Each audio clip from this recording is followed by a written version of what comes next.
Hello friends, તમારું સ્વાગત છે મારા કિચનમાં. હું છું બીના અને આજે હું તમારા સાથે હાજર છું એક નવા વિડીયો સાથે.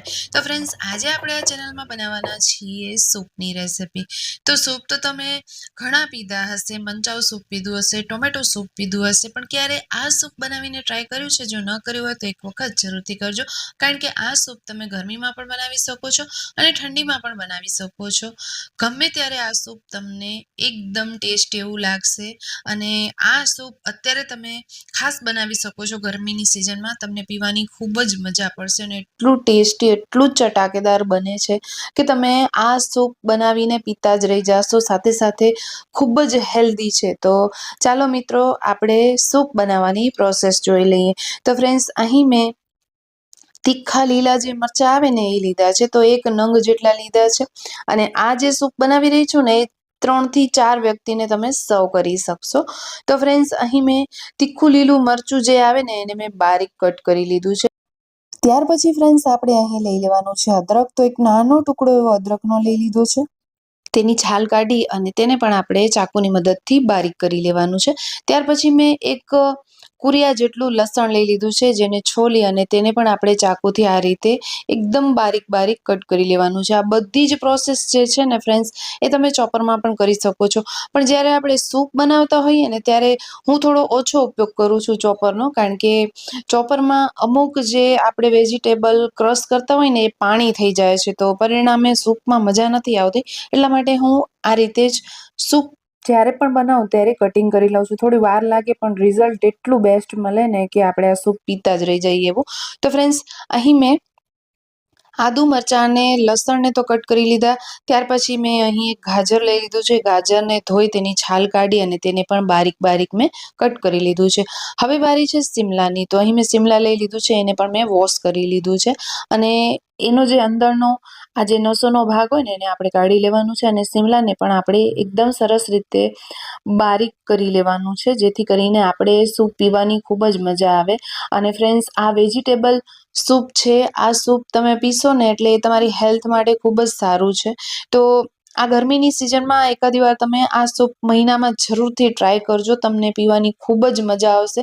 જો તમારા બાળકો કોઈ પણ સૂપ ન પીતા હોય તો તમે એક વખત આ સૂપ બનાવીને પીવડાવો. જ્યારે બાળકો માટે બનાવો તો લીલા મરચાંનો ઉપયોગ ઓછો કરજો, નહીંતર એમને તીખું લાગશે એટલા માટે. તો ફ્રેન્ડ્સ, અહીં શિમલા મરચાંને પણ આપણે બારીક કરી લીધા છે. સાથે મેં કોબી લીધી છે, તો એને પણ મેં બારીક બારીક કરી લીધી છે ચાકુની મદદથી. હવે ફ્રેન્ડ્સ, આપણે એક ડુંગળી લઈ લેવાની છે. તો અત્યારે લીલી ડુંગળી માર્કેટમાં મને ન દેખાણી, એટલે મેં અહીં ઘરની જે આપણી સૂકી ડુંગળી હોય ને એનો યુઝ કર્યો છે. અને લીલું લસણ કે લીલી ડુંગળીના પાંદડા હોય તો એ પણ તમે અહીં યુઝ કરી શકો છો. અહીં તમે બીન્સ પણ આ સૂપમાં ઉમેરી શકો છો. હવે ફ્રેન્ડ્સ, આપણે વેજીટેબલ બધા જ કટ કરી લીધા છે. તો હવે શું કરવાનું છે કે 1 ચમચી જેટલું કઢાઈમાં આપણે તેલ લઈ લેશું. તો તેલ ટોટલી ઓપ્શનલ છે. 1 ચમચી પણ તમને ન ઉમેરવું હોય ને તો તમે સ્કીપ કરી શકો છો. મેં એટલા માટે ઉમેર્યું કે આદુ, લસણ અને મરચાં જે છે એ 1 ચમચી તેલમાં આપણે સાતળીશું, જેથી કરીને તેની સુગંધ એકદમ સરસ એવી આવે અને સૂપનો ટેસ્ટ થોડો વધારે આવી જાય. એટલા માટે મેં 1 ચમચી જેટલું તેલ ઉમેર્યું છે. તમને ન ઉમેરવું હોય તો ડાયરેક્ટ તમે પાણી નાખી અને બધા જ વેજીટેબલને એડ કરી શકો છો.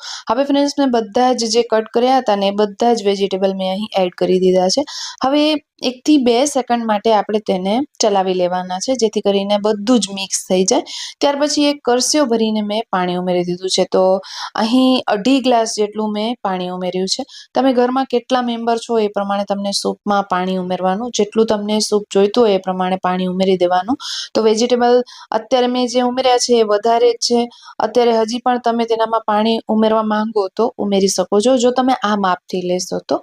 હવે ફ્રેન્ડ્સ, આજે આપણે બનાવી રહ્યા છીએ લેમન કોરિએન્ડર સૂપ. તો આગળ કદાચ મેં નહીં જણાવ્યું હોય તો ફ્રેન્ડ્સ, હું તમને જણાવી દઉં કે આજે હું બનાવી રહી છું લેમન કોરિએન્ડર સૂપ. તો અહીં આપણે કોરિએન્ડરની જરૂરત છે.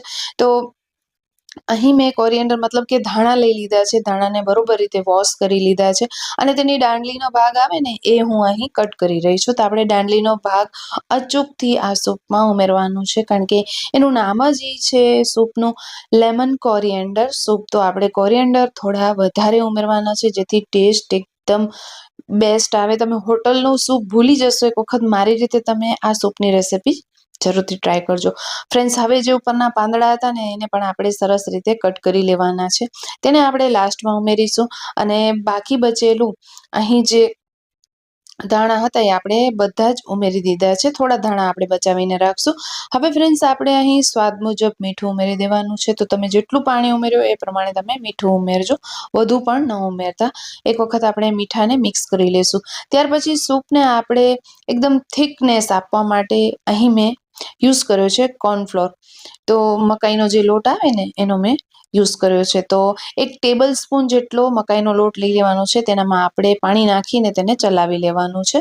તો આ જે પ્રોસેસ છે આપણે સૂપને થોડું ઘાટું કરવા માટે ઉમેરી રહ્યા છીએ. અને એની જગ્યાએ તમે તપકીરનો લોટ આવે ને એ પણ તમે યુઝમાં લઈ શકો જો તમારા પાસે ઘરમાં કોર્નફ્લોર અવેલેબલ ન હોય તો. તો ફ્રેન્ડ્સ અહીં તમે જોઈ રહ્યા છો કે ગેસની ફ્લેમ મેં ધીમી જ રાખી છે, બહુ હાઈ નથી રાખી, નહીંતર બધા જ વેજીટેબલ સરસ એવા કૂક થઈ જશે. તો આપણે થોડા ક્રંચ આવે ને મોઢામાં નાખીએ એટલે એવા આપણે રાખવાના છે, બહુ તેને ઉકાળવાના નથી પાણીમાં. હવે ફ્રેન્ડ્સ આપણે ઉમેરી દીધું છે કોર્નફ્લોરનું પાણી જે આપણે કર્યું તે. એનાથી આપણું સૂપ જે છે એ થોડું ઘાટું થશે. જો તમને એમ લાગે કે ઓછું લાગી રહ્યું છે અને થોડું ઘાટું નથી થયું તો તમે થોડું વધારે પાણીમાં મિક્સ કરીને કોર્નફ્લોર ઉમેરી શકો છો. હવે તીખાસ માટે આપણે અહીં મરીનો ભૂક્કો ઉમેરી દીધો છે, અડધી ચમચી જેટલો. તમે 1 ચમચી પણ ઉમેરી શકો છો. અને વધારે તીખાસ તમને સૂપમાં જોઈએ તો તમે અહીં લસણ વધારે ઉમેરી શકો છો. ત્યાર પછી તીખા લીલા જે મરચાં આવે એ વધારે ઉમેરી શકો છો. તો આ સૂપ જરા એવું તીખું બનશે. તો નોર્મલી જે હોટલમાં આપણે સર્વ થતું હોય એ ટાઈપનું મેં બનાવ્યું છે. હવે ફ્રેન્ડ્સ મેં એક આખો લીંબુ લઈ લીધો છે કારણ કે આજનો વિડીયો જે છે લેમન કોરિએન્ડર સૂપ એટલે લીંબુ અને ધાણાનું સૂપ. તો એનામાં આપણે લીંબુ દબાવીને એડ કરવાનું છે. તો એક આખું લીંબુ એકદમ રસવાળું હોય ને એ આપણે લઈ લેવાનું છે.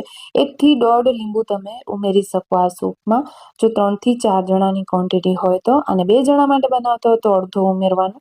તો અહીં આપણે લીંબુ ઉમેરી દીધું છે. ફરી પાછું આપણે તેને ચલાવી લઈશું, એકદમ સરસ રીતે મિક્સ કરી લઈશું. ત્યાર પછી આપણે આ સૂપને એક ઉકાળો આવે ને ત્યાં સુધી ઉકાળી લેવાનું છે.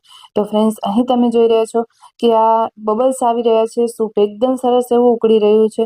તો આપણે જે ધાણા બારીક બારીક કટ કરીને રાખ્યા હતા ને આપણે દબાવીને એડ કરી દઈશું, જેથી કરીને આ સૂપમાં ધાણા અને લેમનનું એટલું સરસ એવું ટેસ્ટ આવે ને કે ચટપટું ખાટું આ સૂપ તમે પીતા જ રહી જશો, એટલું ટેસ્ટી બને છે.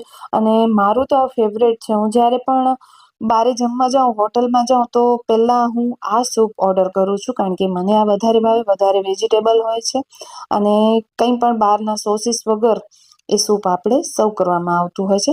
બારે કદાચ થોડું વિનેગર ઉમેરતા હોય છે પણ આપણે ઘરે બનાવીએ તો આપણે લીંબુનો યુઝ કરીએ છીએ એટલે ટોટલી હેલ્ધી છે. અને ફ્રેન્ડ્સ આપણું સૂપ બનીને બિલકુલ રેડી છે. આપણે તેને સર્વ કરી દઈશું ગરમા ગરમ. તો ફ્રેન્ડ્સ આઈ હોપ કે આજની રેસીપી તમને ગમી હશે. જો ગમી હોય તો પ્લીઝ એક લાઇક કરી દેજો, શેર કરી દેજો. અને જો તમે ચેનલ પર નવા આવ્યા છો તો આ ચેનલને સબસ્ક્રાઇબ કરીને જરૂરથી જાજો, જેથી આવવાવાળા બધા જ નવા નવા વિડીયોઝની નોટિફિકેશન મળતી રહે અને સૌપ્રથમ તમે મારા વિડીયોઝને જોઈ શકો. તો ફ્રેન્ડ્સ તમારું કોનું આ સૂપ ફેવરેટ છે મને કમેન્ટમાં જરૂરથી જણાવજો, જેથી આવી અવનવી રેસીપી હું તમારા સાથે શેર કરતી રહું. ફરી મળીશું મિત્રો આવા નવા વિડીયો સાથે. ત્યાં સુધી આવજો. જય શ્રી કૃષ્ણ.